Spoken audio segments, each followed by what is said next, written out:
Oh, yes. There's definitely going to be some chaos tonight. Hi there. Welcome, everybody, to Cast Iron Wednesday, which, if you are coming here for the first time, this is a tradition that's been going on for several years now. Quite a few of the smaller YouTube cooking channels have been doing a cast iron video every Wednesday because we love cooking in cast iron, and this is a good excuse to show off our cast iron on a regular basis. So, thank you very much to everybody who's been kind enough to come to this channel. We've been doing this here for 3.5 years. In August or so, we actually have been doing this 4 years somehow. And I'm one of the few idiots who have decided to regularly do a live video every Wednesday, or nearly every Wednesday. Why? Because, well, again, it's a lot of fun. And those of you who are kind enough to show up each week are certainly aware of that, because it's you folks here. Boy, it almost looks like I've got some kind of a 3D effect behind me. But no, this is not a green screen. Anyway, you folks showing up here every Wednesday, well, again, you are a large part of the reason why I'm happy to be doing this every week. So I can only thank everybody who has been kind enough to show up here on our Cast Iron Wednesday. And so let's say hello to all of our people like Val's Black Cats Rule, and Cynthia Wesley, and Jimmy Langford, and Clico, and Corey Clark. Why are you using a dump phone? Okay, that sounds interesting. Hello, Rocket Caver, and Pat Z, and Rick Stumbow. And hello, Thomas Camacho. Hello from Santa Maria, California. Well, I hope your weather is doing better than ours. Here on the first day of spring, we had a lovely little flash snowstorm here.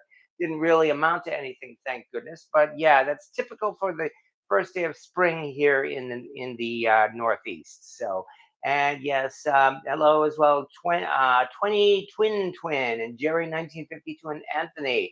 And hello, Cast Iron Fanatic. Let's get chilly tonight. Well, as I said, we had a snowstorm today, so this certainly is more of the weather for chilly than you might have expected, especially since, as I mentioned in the title of this video, that we're going to attempt to put together a full pot of chili.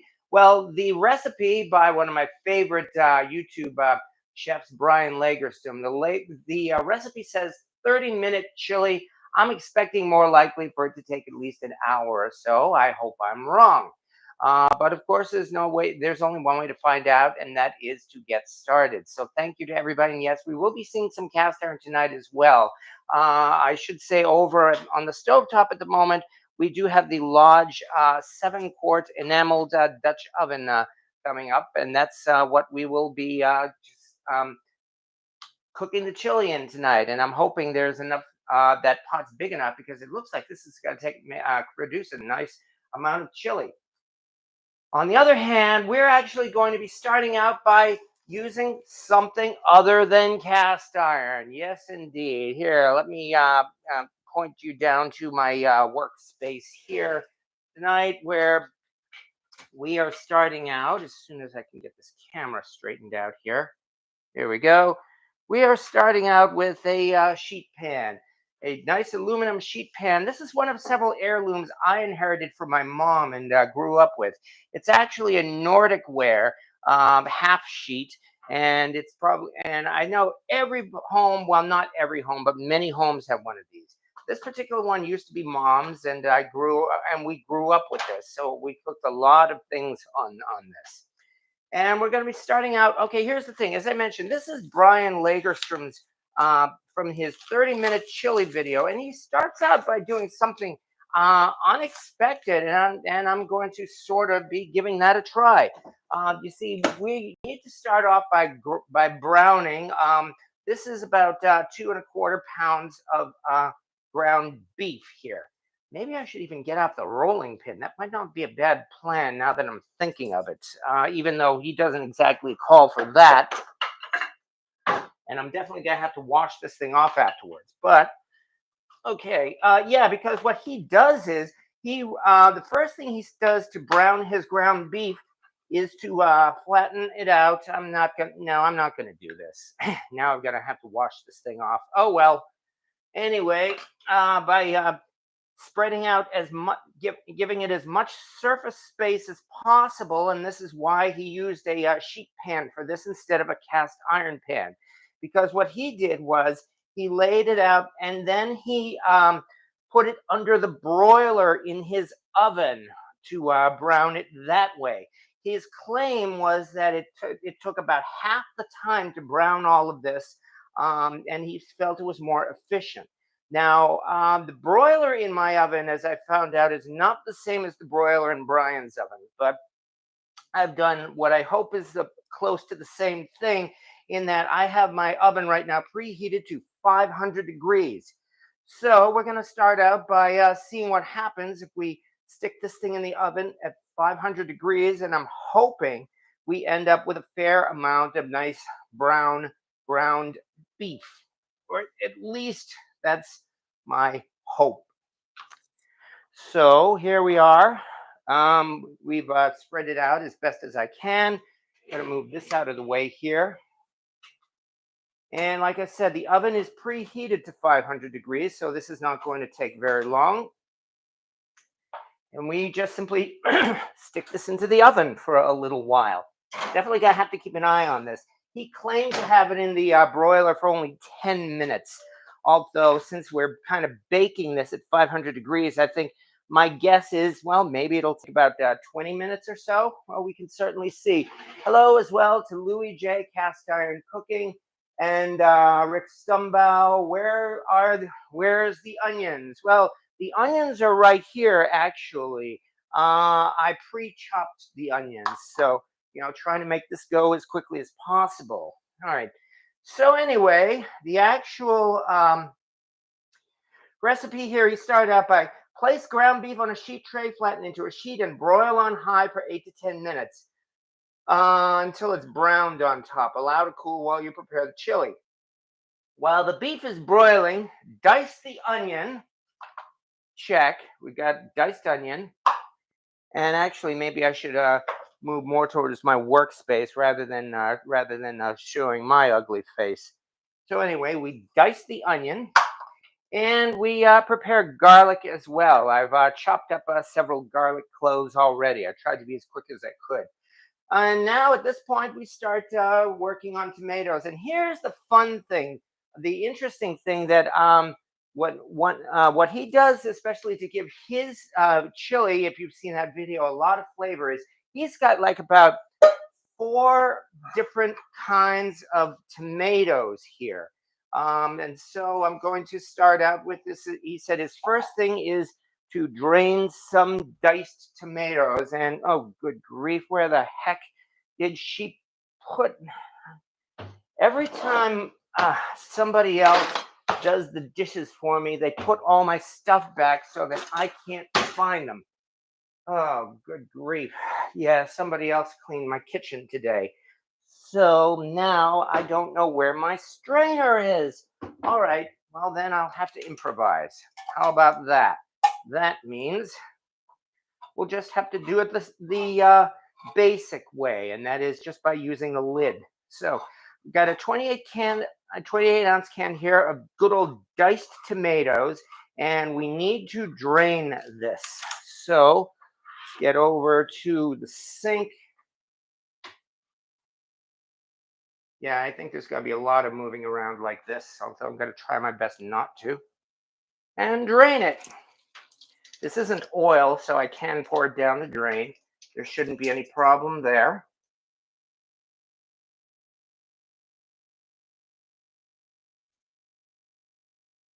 It is a little slower than using the strainer, though. I can see I'm going to have to reorganize my kitchen after this and put all my stuff back the way it's supposed to be.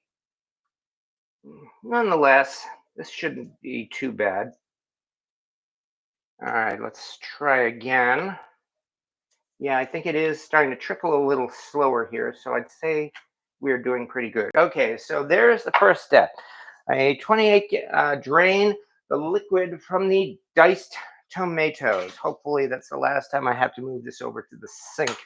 Although, let me quickly do a knife because, of course, you can never get the lids off of these things. So 28 ounces of diced tomatoes. So there's step one. Yeah. All right, now we're already past step two on this. Step three, use an immersion blender to combine fire roasted tomatoes and chipotle peppers in adobo sauce. Ooh, this is going to be interesting. And I just realized I think this was the bowl I had put aside for that. So let me dig out another bowl here. And I know. That's what I know. A lot of people have told me they come to this channel for the chaos. Because no, I do not plan these things in advance, I promise. I'm not putting on some kind of a prepared stage show with all of these mishaps. Nonetheless, okay, what we're doing is, um, okay, we've got two 15-ounce cans of fire roasted tomatoes. And here's the trick that he uses. You see, in order to put a lot of flavor into this chili and make it seem as if this thing had been simmering all day, he's using prepared ingredients to inject flavor into this. That's why we're browning that ground beef, and that's why we're using fire roasted tomatoes. So here's number one. And I don't want to get this paper all over the place or into there. So also, I'm going to need my spatula for all these cans. Come on. Told you I can't never get these can lids off these things. All right. Here's one.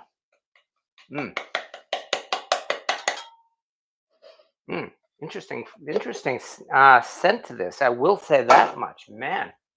Anyway, that's one, and here comes number two. And part of the reason why I did not open these cans in advance is I actually didn't have the time. It's been kind of a busy day and evening, and I've been running around. Nonetheless, at least we still managed to start on time, unlike some evenings. So here's number two. I'll say again, these are fire roasted tomatoes, and there is a little bit of blackening in there too, or charring, I should say. So far, so good. Get this out of the way.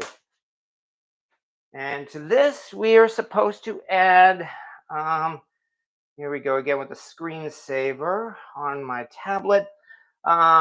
Two smoked chipotle peppers in adobo. Well, at least these things here, chipotle is in adobo. At least this one has a tab lid, so I don't need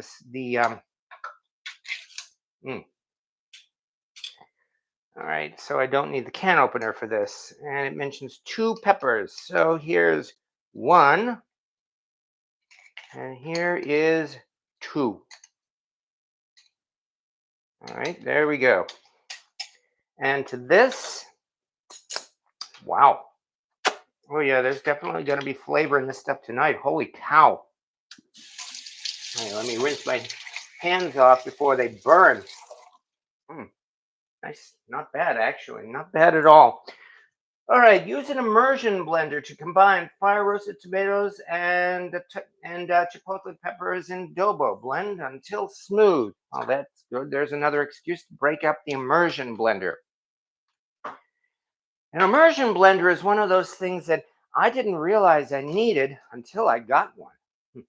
I literally went for years without one of these things until I finally broke down and got it. And I am surprised at the amount of use I have gotten out of this thing. So yeah, I'm quite happy with that.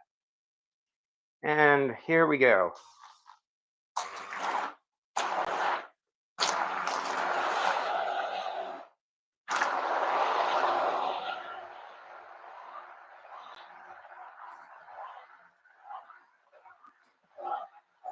It's not taking very long either.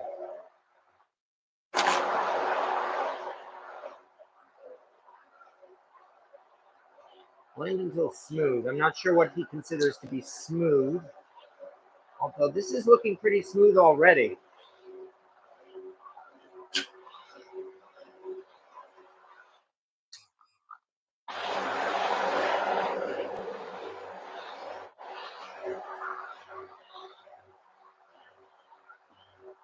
I think that's looking pretty good. Now, the next thing I should do is rinse this thing off, unplug it first, because, yeah, I don't want there to be some kind of an accident as I'm rinsing this off. In fact, let me put it down right now. There we go. And quickly rinse this off. I have to say, this KitchenAid brand immersion blender, they knew what they were doing too. This thing rinses off very easily, as long as I do it right away. Look at that. It took barely effort at all to clean this thing off. Okay, and I will leave it here in case we need it again, but we may not. And with that, we're already past. Oh, I better double check that in the oven. Oh my, holy cow. Okay, check this out. Let me get my gloves out. Time to move this away right now. And get my gloves out. That did not take anywhere near as long as I expected. On the other hand, now that I see it, whoa, there's a lot of grease in this, but I'm not sure. Well, yeah, I suppose you could consider it browned, but it is kind of wet, unfortunately. Maybe I should drain this and put it back in for another couple of minutes or so. Okay, since you do not want to pour that grease down the drain, it means I'm going to have to get out another metal bowl. Oh, yeah. Cleanup's going to be fun, that's for sure.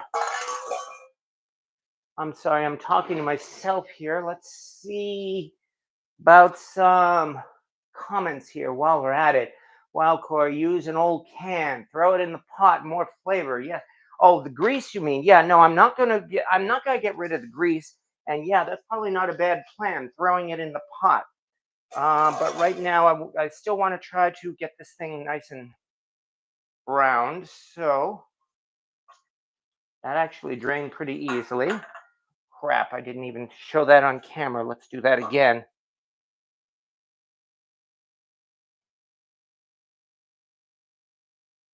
Whoops. Gotta be careful there. Anyway, let's throw this back into the oven for at least a couple more minutes. At least I know it's working. And this again is a 500-degree oven, so it darn well better work. All right, now that I've done that, so yeah, I've got this grease that I will put aside somewhere. Let's put it over here for now. Okay. All right, so far so good. Oh yeah, Corey, I'm surprised you didn't have one of the military style that goes on the end of a table or counter. On the average, how much time do you spend after the video cleaning up? Well, it depends on the recipe. This looks like it's going to take some cleaning up. I will say that. It could be anywhere from like 15 minutes. I think the worst was probably Thanksgiving, which took like about 2 hours or so. Okay, where was I? In a large, okay, so now here's the part where we are going to break out the cast iron. Good. Wait a second. I mean, so far all I've done is the chipotle peppers. Okay, I see. Yeah, then from there we're just gonna mix it all into the pot. All right. Well, then that's good. That makes it a little bit easier, which means one last time, move over here and get a look again at the large cast iron, which I've had on at about medium heat or so. The large cast iron enameled Dutch oven. This is a 7-quart one too that I've had for a few years now. Anyway, it's definitely warm enough too. So now that we've started that, wondering if I can get a better view for you folks.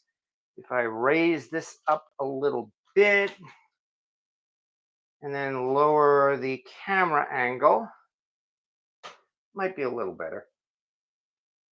Oh, yeah.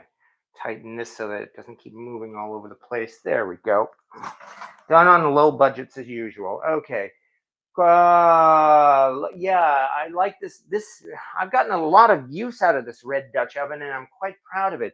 This is not the Lodge USA enamel. I've had this for a few years. This is the standard Lodge enamel Dutch oven, Chinese made, and so far, as I said, it is held up quite well. Okay, now in the large pot over medium heat, add a long drizzle of olive oil, then the onion, garlic, and a pinch of salt. Okay, dig out my olive oil. I did not have a chance to bring up the olive oil. Well, fortunately, it's right here. Nice long drizzle of olive oil.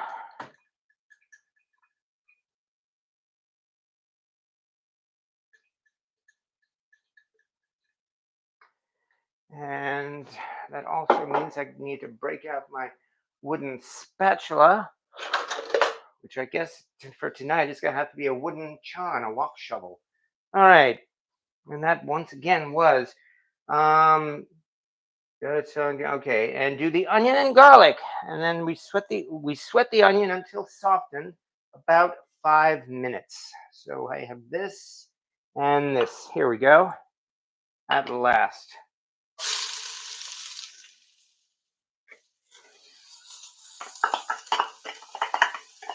I hope I don't have this up too high. And to this we add the garlic. All right. And while we're waiting here, I wonder if the broiler would brown up that meat. Yes, well, my broiler, as a matter of fact, I just found out needs to be cleaned, unfortunately, because I seriously considered using a broiler tonight. Nonetheless, this is actually still turning out very nicely. I may have to take that out of the oven in only about a minute or so. Just got to be careful, of course. I don't want to burn the garlic. Nonetheless, while we're doing this, all right, let's take this out of the oven once again. Now, again, it's only been in the oven a couple more minutes, and check this out. This looks pretty nice. I'm not sure. Well, it's definitely browned, I will say, although I don't know how dry and crumbly it is. But on the other hand, I don't think it's doing too badly. I can probably put it in more because I'm not seeing any sign of burning. So we will keep at it. And so far, it's not taking as long as I feared either. All right, back to the Dutch oven, which means got to keep sweating out these onions, which basically means cook them until they're soft.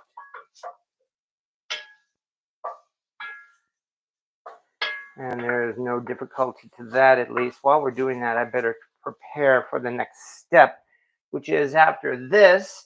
Okay, we got to get, oh crap, I didn't get that out. Chili powder, paprika, ground cumin, and chili flakes. Okay, well, I have red pepper flakes, ground cumin. Oh crap. Calm down. Sorry, I'm just quickly looking through my spice cabinet because it looks like this is one thing I forgot to do in advance. All right, that was chili powder, paprika. Can't forget the paprika, which I have right here. So that's 3.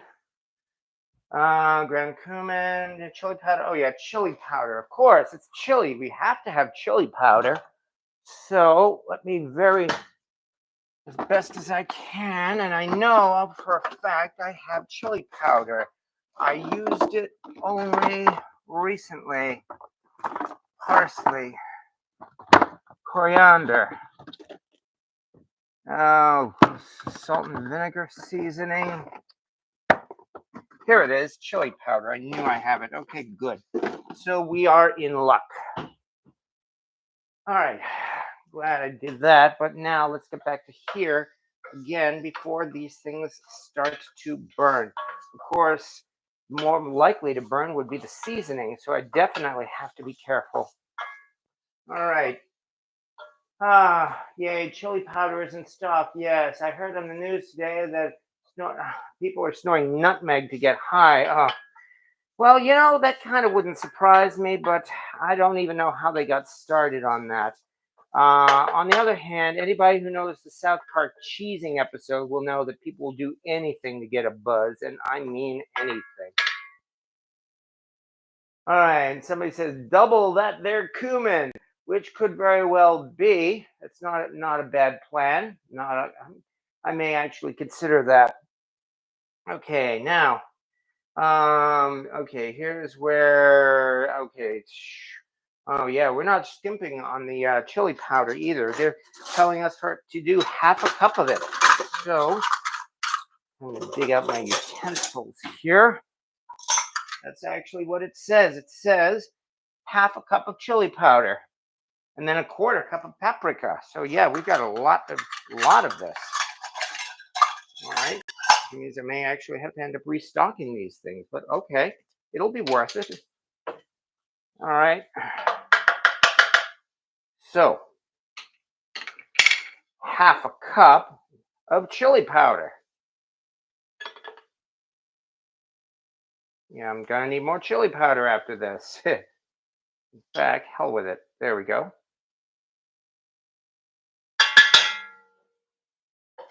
That's probably why he said a long squeeze of olive oil.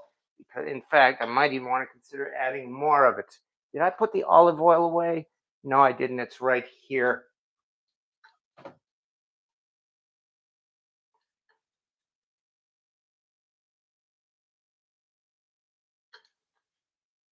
All right, because obviously I have to incorporate all of this into that seasoning. And so far, we've only added the chili powder.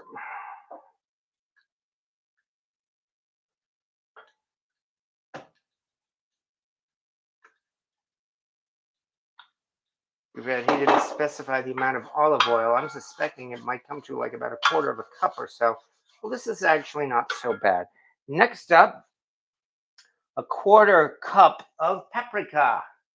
Considering smoked paprika is one of my favorites, this had better well be worth it. All right. Some there, and a little bit more. There we go. Quarter cup of paprika.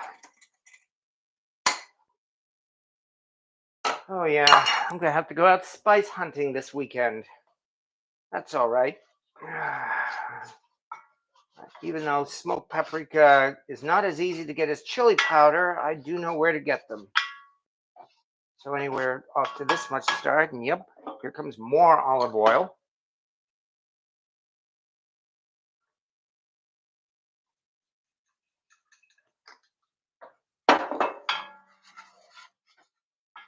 So far, I'm not regretting adding all of this olive oil, though. It's not pooling on the ground and it's being soaked right up by the seasonings. And there's onion and garlic in there, too. So this is definitely going to be quite a base for this chili. So far, I've done those two. 1.5 teaspoons of ground cumin. And somebody suggested double the cumin. So for the heck of it, I will take your advice. That means we will do a full tablespoon or 3 teaspoons of ground cumin. Yeah, I know. I've gotten actually these cooking videos here. I've gotten a lot of advice from you folks, and almost all of it has turned out to be good advice. So I will not hesitate, at least not from the regulars here on this channel. I mean, if somebody starts telling me to throw in powdered sugar or something, I'm going to question it. More olive oil.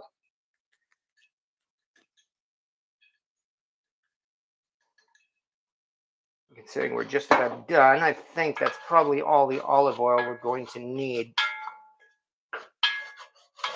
All right, and then finally, that last one was 1 tablespoon of chili flakes, which is red pepper flakes. So I have another tablespoon here. He certainly doesn't skimp on the seasonings, though. There we go. 1 tablespoon of red pepper flakes. Red is nothing, I guess. Okay. And there we go. Oh, yeah, I can smell this, though. That's all. We're off to a good start there. So we're definitely, as I said, there is definitely going to be some flavor in this chili. That's for sure. All right, so far so good. And I notice it's already 8:30, so much for 30-minute chili. Well, this is pretty much what I was expecting. And besides, we are already at step 5. We're technically halfway through this thing. Um, let's check that ground beef once again. I don't want to end up burning it. Otherwise, this whole thing is going to be lost. I think we might be all set with the ground beef here. Let me move this aside one more time, and then we'll get it out of the oven and you will see for yourself. All right, which means, yeah, we move away again. I know, I'm sorry about the roller coaster here, but I do want to show you how the ground beef has turned out as opposed to searing it in a cast iron pan. Ugh.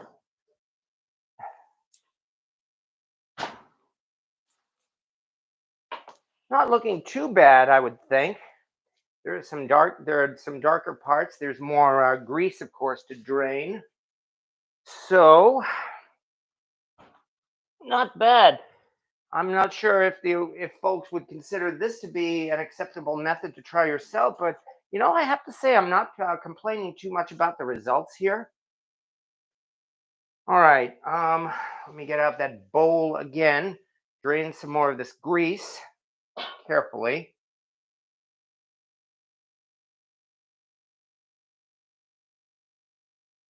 Because I don't want this whole thing to fall into it like it did last time. And yeah, with the grease gone, it is starting to look more like ground beef, or browned ground beef, I should say.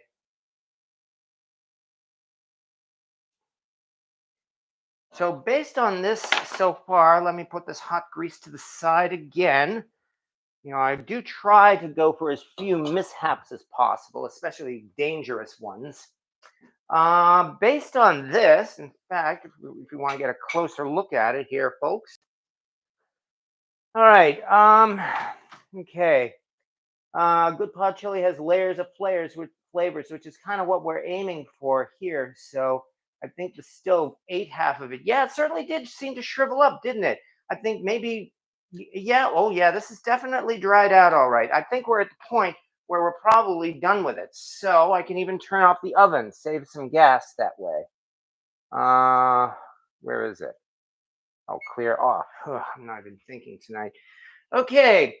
And having done all that, while the beef is broiling, we can move on to step 6. If anybody's looking at Brian's actual recipe, we are definitely now going into step 6, which is where we do add our tomato. Oh yeah, I better be sure in the midst of all this, let's get back to the enamel cast iron pot for one more shot. There we go. Because I want to be sure that all doesn't burn. No, I'm not smelling any burning, so I think we are still good. Although I do believe these spices are ready. It's definitely time to throw this in. All right, now now is the time we start with add the blended tomato mixture. Here are our fire tomatoes with chipotle. So that's step 1. No, correction, not step 1. Tomato kind number 1. Again, these are fire tomatoes and chipotles. So, as I said, between that and these seasonings, we've got quite a flavor base going on here. That's step 1. There we go. And I'm not seeing any brown bits on the bottom of the pot either. As you can see, I'm scraping across the bottom of the pot and not seeing any burned on residue. So I think we're still doing good here. Next, tomato sauce. Yeah, in addition to this, 1 regular sized can of tomato sauce. Yes, I went to Wally World. Um, Largely because I'm a cheapskate, but also I figure, hey, if I'm going to do this, let's see if we can do this with as little cost as possible. All right. All right. All right. So that takes care of the tomato sauce.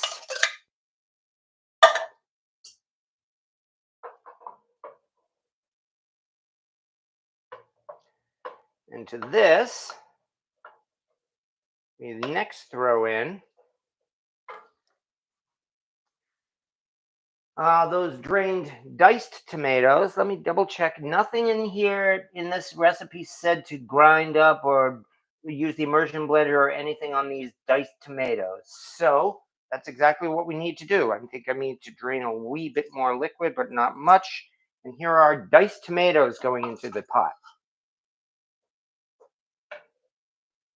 So that is tomato combination number 3. And finally, to all of this, tomato, and also in the midst of all this, we even do tomato paste. And according to this, we do about 3 tablespoons of tomato paste.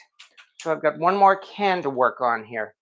Still, this is looking nice already. I mean, boy, yes, he's giving color to this thing too. This isn't so far. This thing looks not bad at all. All right. Okay, of course, since this is not an exact science, I'll just simply kind of scoop out. Oh, yeah, there we go. Scoop out a rough amount, which is probably about that much, should probably be about 3 tablespoons. But the fact that that thing is gurgling like that is also a good sign. Yeah, tomato paste definitely does have its own flavor too. And I can see why he suggested adding this in along with everything else. I believe even the video talked about it burbling or bubbling or like that. So I'd say we're actually doing well here. We may very well be keeping up with, even though it's more than 30 minutes, I'd say we are keeping up with the time on here. So yeah, going to Anthony. Ooh, nice. Okay, doesn't B-Boy have that special smasher, the one that made to break up ground beef? Oh yeah, he does, doesn't he? Which I don't. But nonetheless, I can manage it. I think we're probably about to get to the part where we do break up the ground beef. Still, this is not looking too badly, even without the ground beef. All right, that was tomato paste. Stir and scrape the bottom of the pot. Yeah, which is exactly what we're doing here, to make sure that there is no residue here. So far, this thing feels nice and smooth. So I am trusting the recipe so far because now we're going on to step 7. Oh, okay, I still have more things to dig out. Hot sauce, brown sugar, Worcestershire sauce. Oh man, I still have to do all that. Okay, let me quickly dig out. Yeah, I wish I'd have the time to dig this out in advance. Let me do this as quickly as I can. Worcestershire sauce, brown sugar.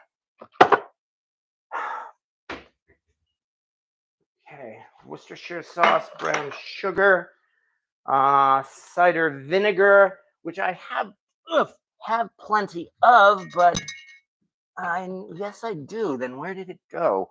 Oh, here it is over here. But unfortunately, I've got to actually have to pour it from a gallon jug because I haven't had time to put it into a smaller container. Keep stirring, just keep stirring, just keep stirring. And the last is hot sauce, which I also know I have somewhere here in the fridge. Yeah, here we go.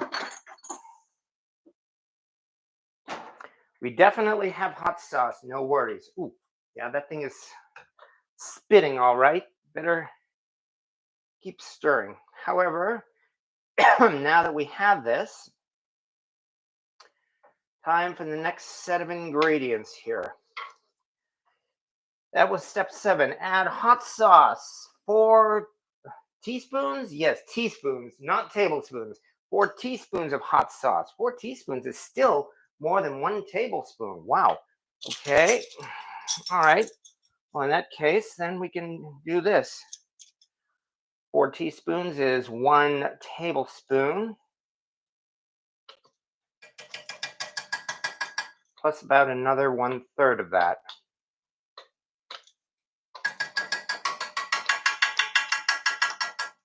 So you want chili with heat? You have got chili with heat, that's for sure. In fact, I'm sure that's probably why we're adding the beans to help soak up all of that heat. Because we built up quite a bit of it in here. And we're not done yet. That was the hot sauce. Next, um, 2 tablespoons of brown sugar. Now I'm regretting using my tablespoon, which means I'll have to fake it, which is roughly 6 teaspoons of brown sugar. 1, 2, 3, 4, 5. This chili's fighting back or biting back. 6.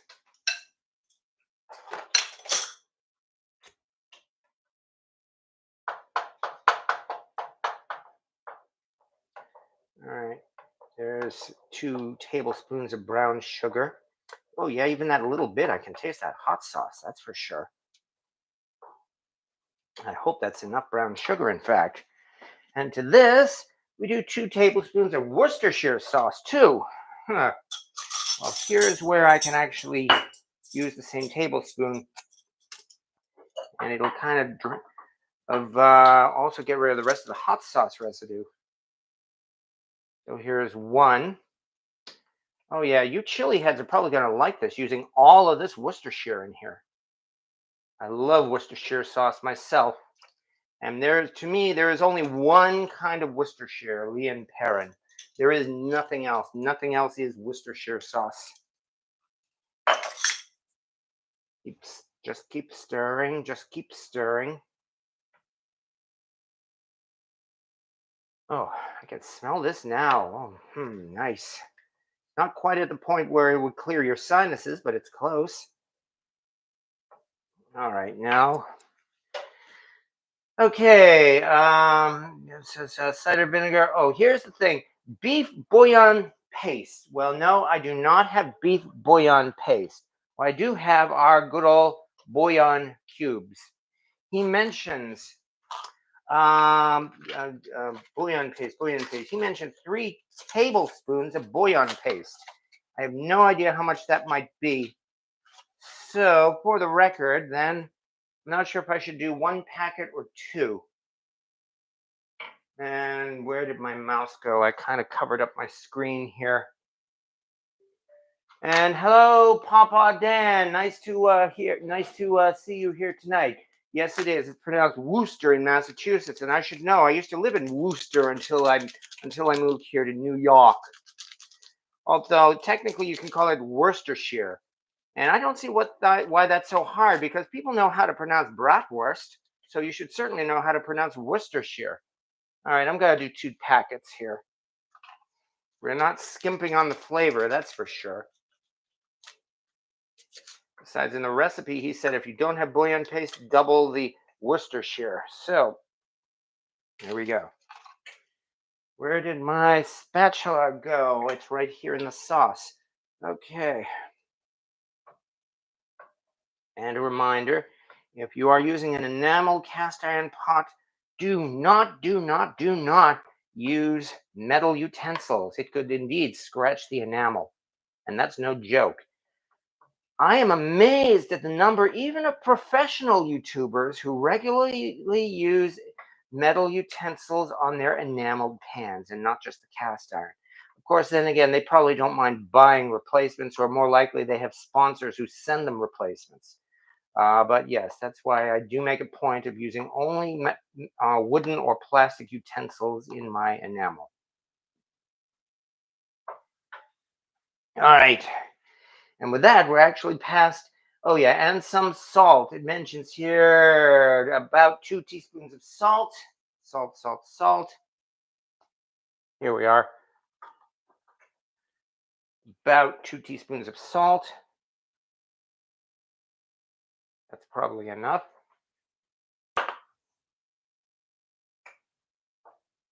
All right. Just keep stirring. Just keep stirring.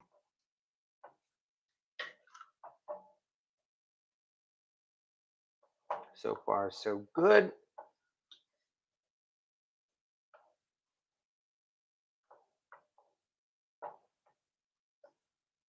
Okay, now that we've done that, we're at step 8. Once the beef is cool, break it into small crumbles and add it to the simmering chili along with drained kidney beans and simmer for a minimum of 10 minutes. Oh, here's where we add the kidney beans. In fact, these are the last ingredients. We're already at that point.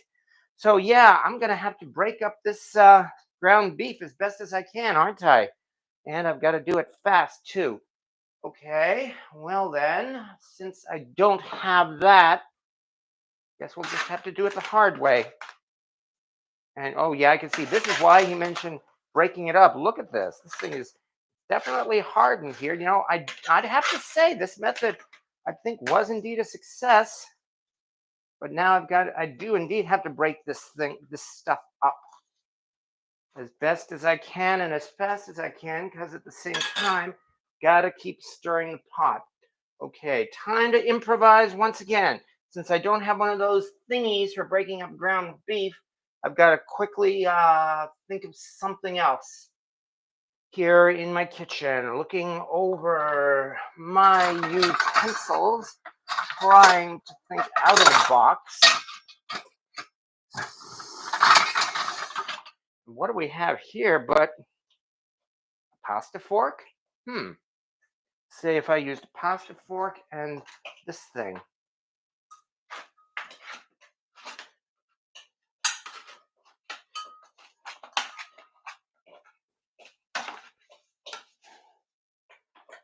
Come on, why am I not? Let's move this over because I know you want to see as much of this as possible, and so do I. All right, you know what? I'm probably just going to have to put it into the pot and then break it up that way. I don't see any other choice. So that's what we will do. Let's get this into the pot.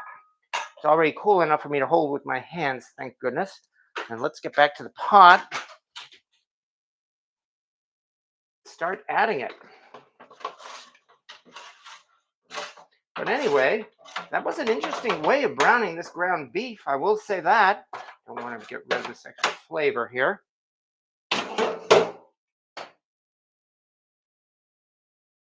All right, now we just have to not exactly be patient. And here's why, again, no metal utensils. Just be patient. Well, what do I have that might be able to help? Where did I just see I had a wooden slotted spoon? Oh, it's over here it's over here with my other utensils. Here it is. Perhaps this will help. All right. Oh, actually, just putting it in all this liquid seems to be helping too. My understanding, though, is we need to try to break this up and crumble it as much as possible. Although you figure that when you have, well, no, it's not beef stew. This is chili.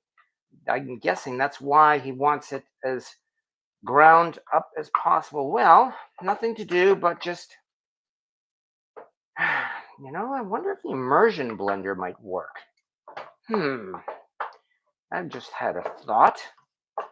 All right. Beans would help too. Oh, I'm sure they would. But I'm starting to think about that immersion blender. So, am I being foolish by suggesting it? That doesn't sound like a bad idea for a burger. Okay. For a burger. Oh, you're saying the sauce that I'm doing right now, or do you mean like browning it in the oven? Yeah, I think I might even put this out for a debate or question or yes or no. Should I try using the immersion blender on this? Yeah, I'm not sure actually. I don't think. Yeah, the immersion blender would is really meant to like liquefy it or smooth it out, and I don't think we can do that with ground beef. No, it's not. I mean, no, I don't think we can do it. I don't think it has the capability of doing it. So it would probably get all jammed up. So okay, yeah, everybody else is saying no, no, leave it chunky. Okay, we will leave it chunky, which means we're actually down to the last step.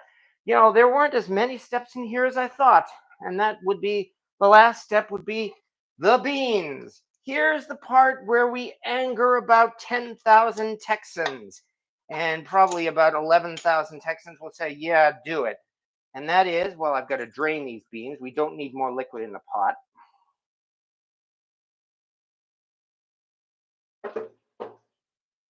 So here's can number one.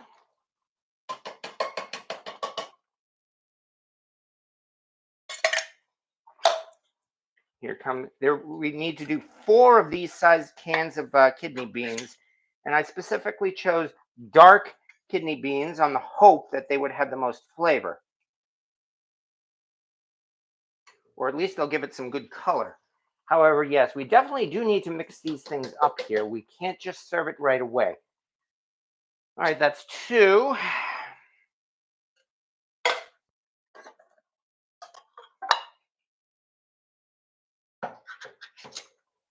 Three. I'm just draining this, and I said at the beginning that this might take around an hour. Well, guess what time it is? Here it is, 10 minutes of 9.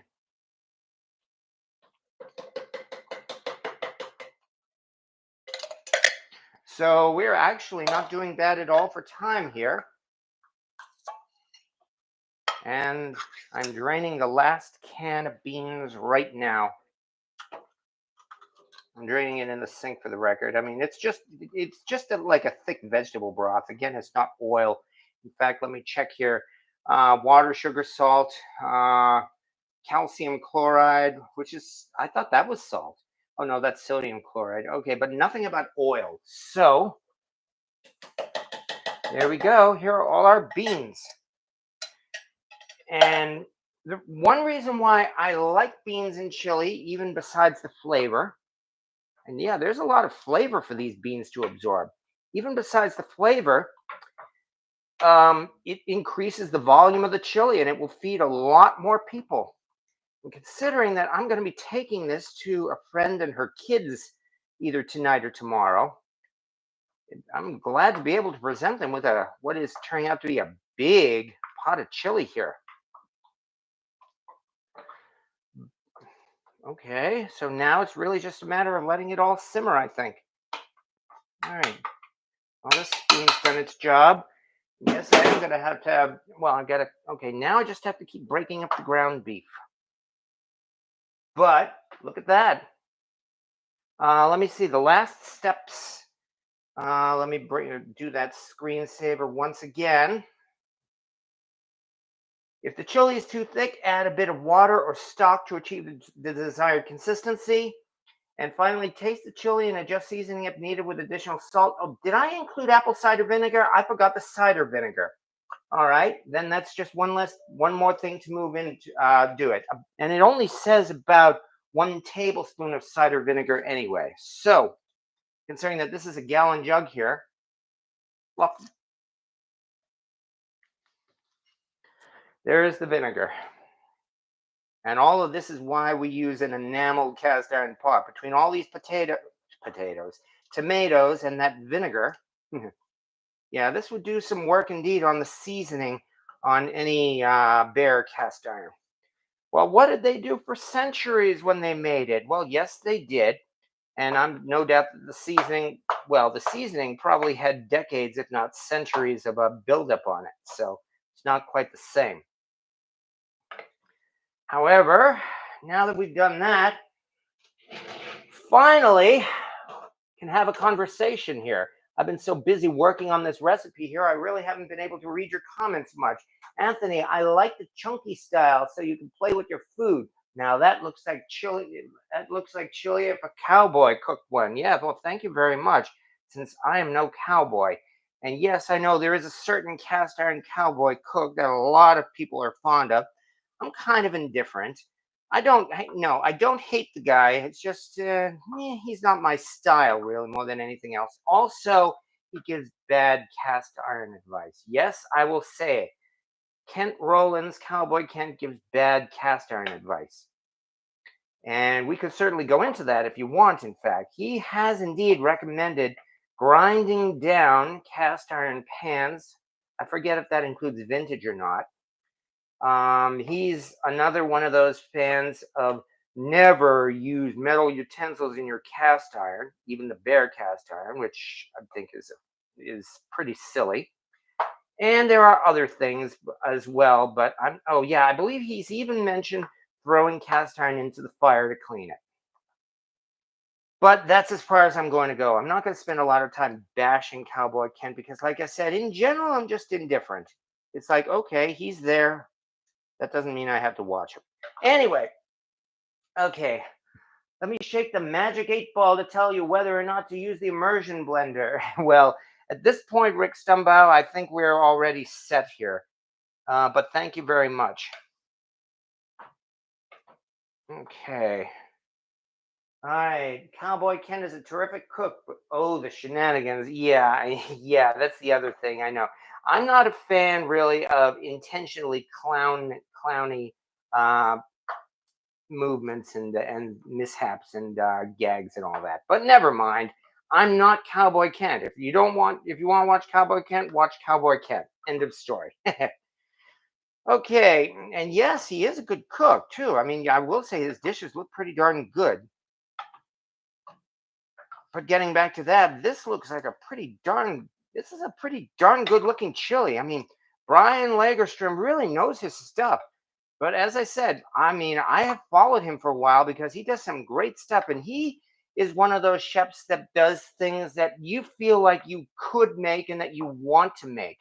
That's one reason why I like him. He is down to earth when it comes to his recipes here. And I've said this before, he is not one of those kind of chefs who, hey, you know what, tonight, folks, we just for the heck of it, we're gonna throw in this we're gonna put some wagyu beef into this, which costs us like about $300, and we're gonna slice up maybe about 4 or 5 vanilla bean pods, which cost about $5 each, and then throw in some gold dust and some saffron that we threw ourselves and other things like that. No, and he, in general, does indeed use down to earth ingredients. Heck, this recipe itself used entirely canned ingredients. Even though that anybody who really cooks doesn't use canned stuff. Whereas here is the result. Although, you know that since I've been saying that, one thing I haven't done yet? I haven't tasted this. So I guess I'm just gonna have to remedy that, aren't I? All right, let me find myself a smaller spoon. Boy, this is a thick chili too, but I don't think it's too thick. I don't think we need to thin it out. But man, look at this. I mean, yeah, check this out. Check this out. All right, here's one test. Mm. Hmm. Wow. Oh man, I can feel I can taste the heat in that. Oh, I just found one little more piece of ground beef. I can taste the heat in that. That thing is definitely, it is not burning up my mouth, but I can feel it. That has got some nice heat to it. And yes, it has flavor too. I think family is going to like this chili. That's for sure. I just got to keep breaking up these little chunks of ground beef here. Nice. When I mentioned cowboy, I wasn't meant to mention Ken specifically, just cowboys in general when they get chunks of whatever meat they can get. Okay, I will take your comment there, shown in the 14th.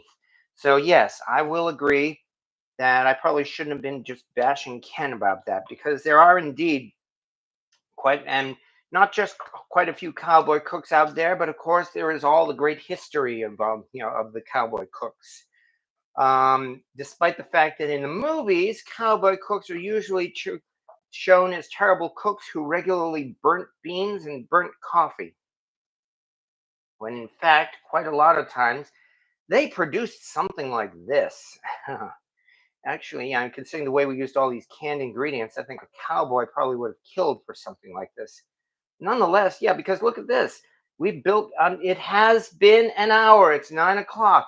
And we built ourselves up a chili that, as Brian says, looks as though and tastes as though it's been simmering all afternoon or for hours. I'm not sure if you might actually get that kind of flavor to it, but this definitely has some flavor in itself, and there's no question as well that they are going to enjoy this. So I'm indeed liking it so far. I can't say I can give it a thumbs up just based on one single spoonful. So I guess I'll just have to try another. How about that? Mm, mm, mm. Oh, there is. This is good stuff, and there is flavor into it. But you know what? It doesn't have. I have to say, but maybe it's because I know it doesn't have that long simmered flavor that you get if you slow cook the chili all day.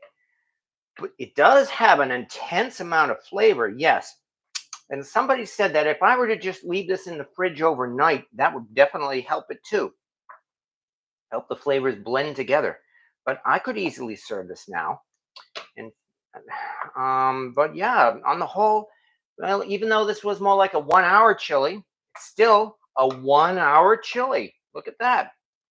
And you know that method of browning that ground beef in the oven? Well, you saw the results. It has indeed produced some big chunks of ground beef, although on the other hand, I didn't do a very good job breaking up that ground beef. I will say that.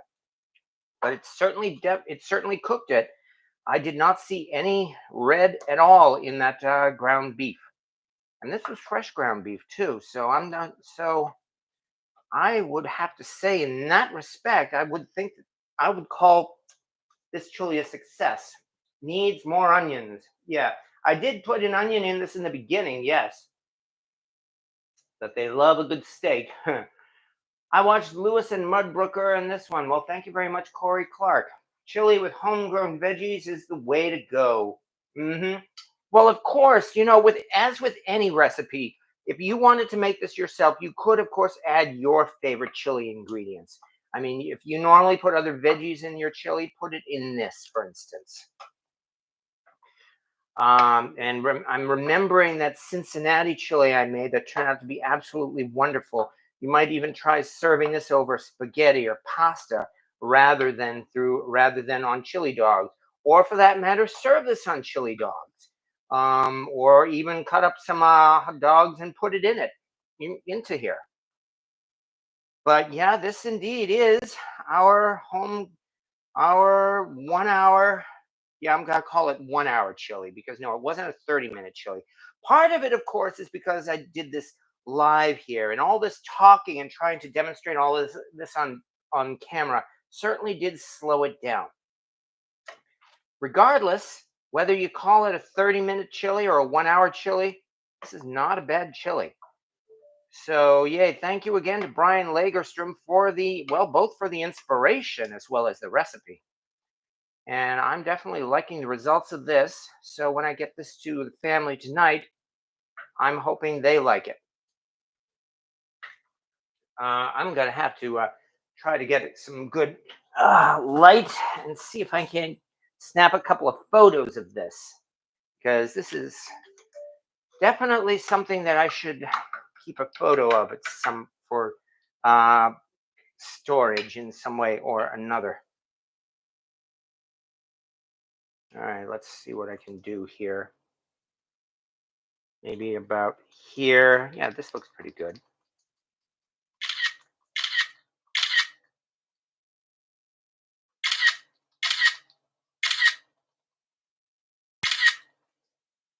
Probably turn down the heat, in fact, now, because it's only supposed to simmer. Big spoon or ladle. Yeah, this is actually a wooden wok shovel, a chan. I got this quite a long time ago, and I still use it regularly alongside my regular metal wok shovel.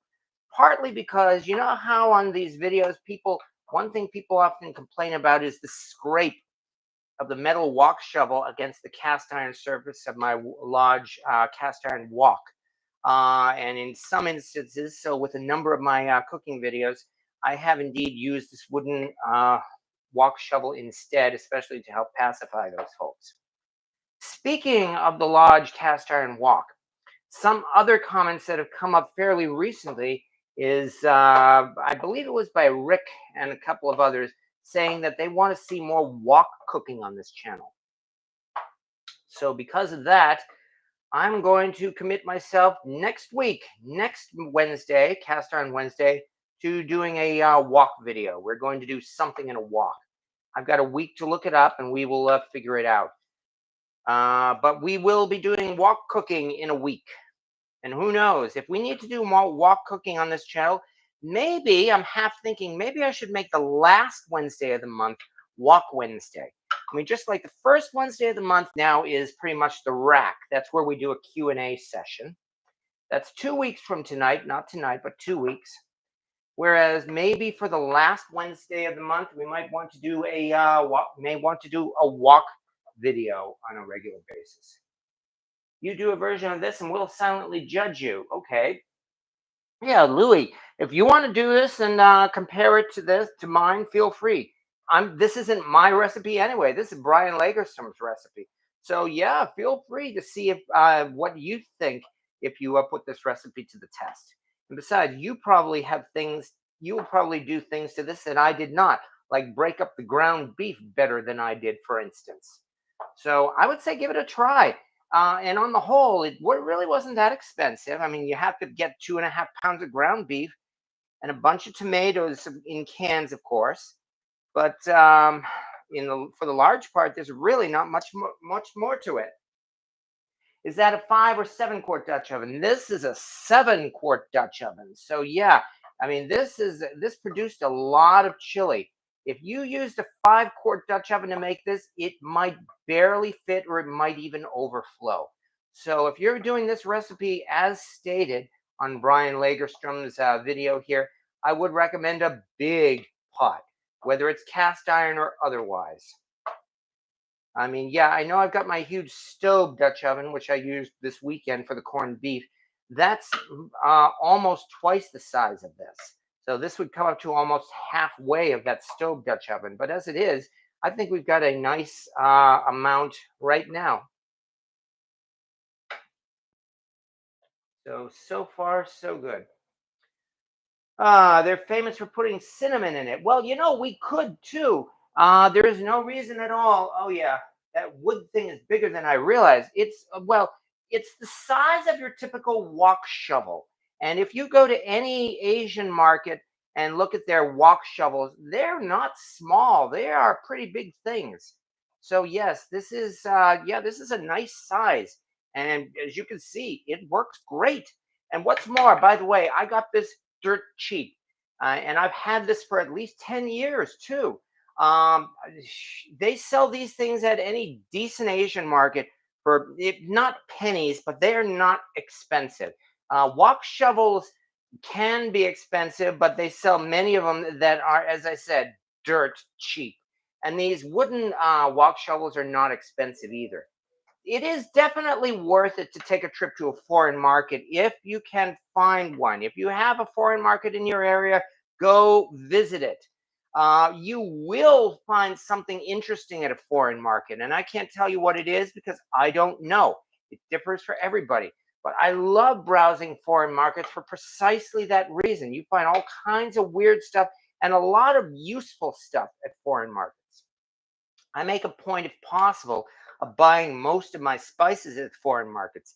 Definitely not at Wally World, and definitely not that fake organic McCormick's stuff. In fact, I've boycotted McCormick's for the past several years now because it's overpriced.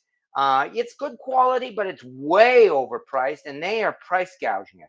So I would much rather get my spices at a foreign market if I can find them. All right.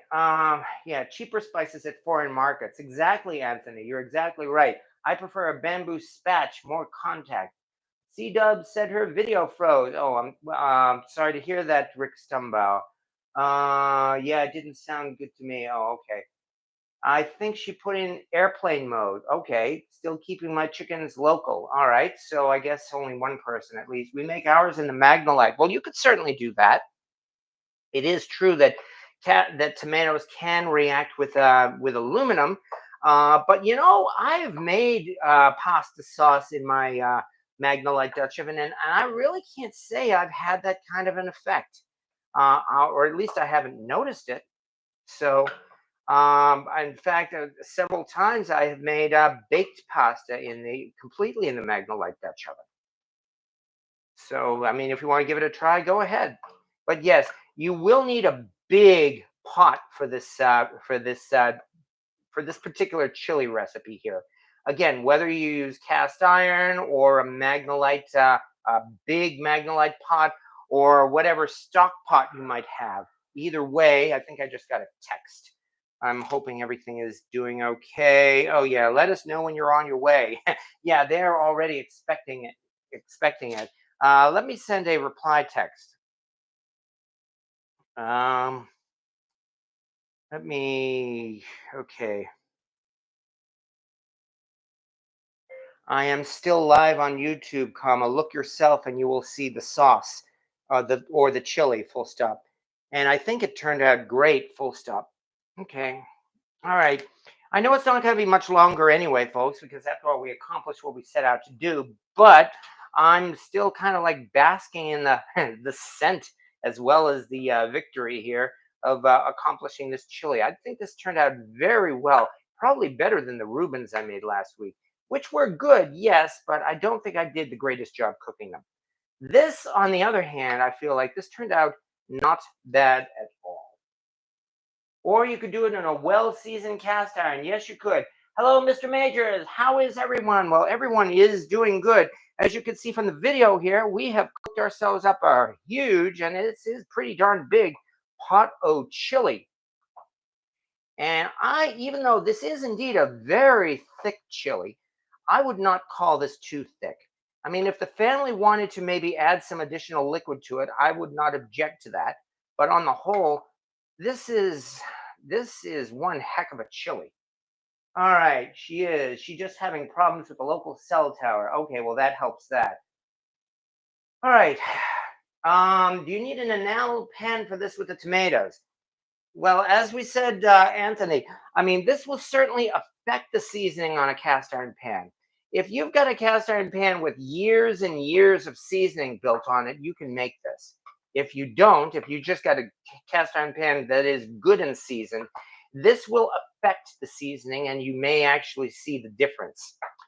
It's for reasons like that yeah, I enjoy using my enamel cast iron, especially for making tomato heavy dishes like this. And as such, I do indeed recommend, if you are able to get one, get yourself an enameled cast iron Dutch oven. They're enormously useful.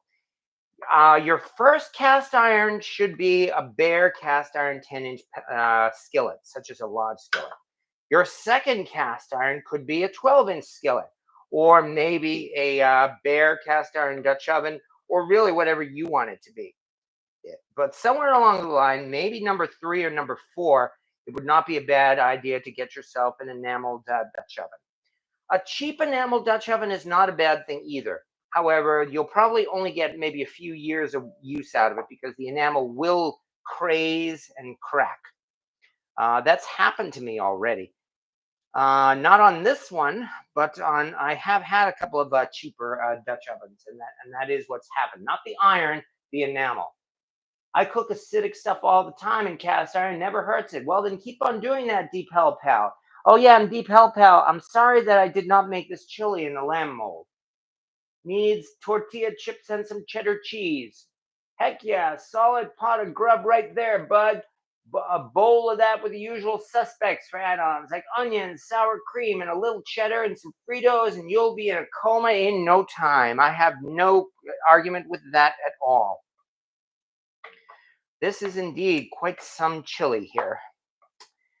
I am going to have to get this thing into a container so that I can take it out to my friend and her kids tonight, which is what I will be doing, I think, probably as soon as this video is over. And we're probably getting into that point right now, especially because, as I said, we've certainly set out we finished what we set out to do.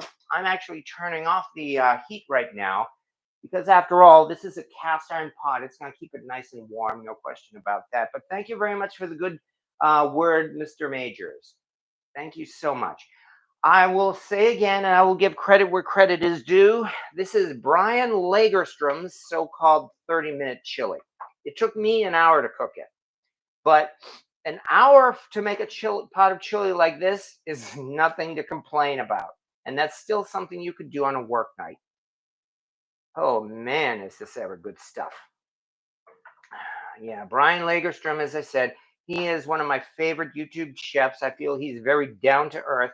He makes a lot of videos that with recipes that I want to, and some of them I have done, including this one, which I'm pretty sure I will be doing again.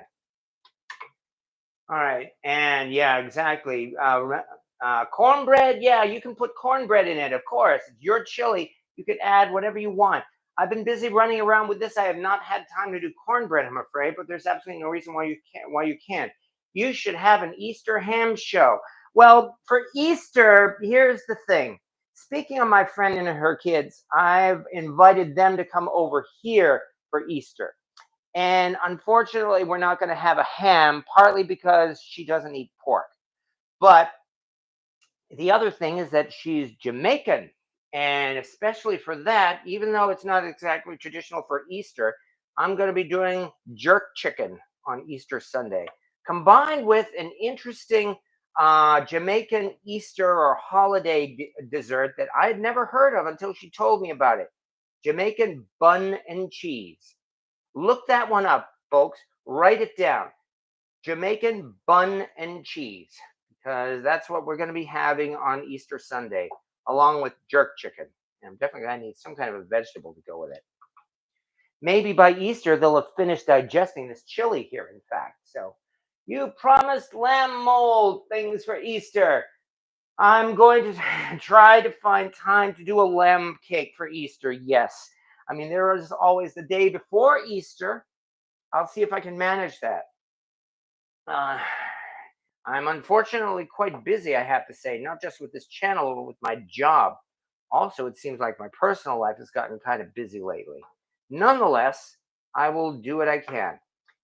And with that, I think I can only thank everybody, though, who's been kind enough to show up here because just that, I mean, as I said, it seems like I've been cutting down, unfortunately, the long form videos, partly because YouTube has really been cutting back on the views on those videos.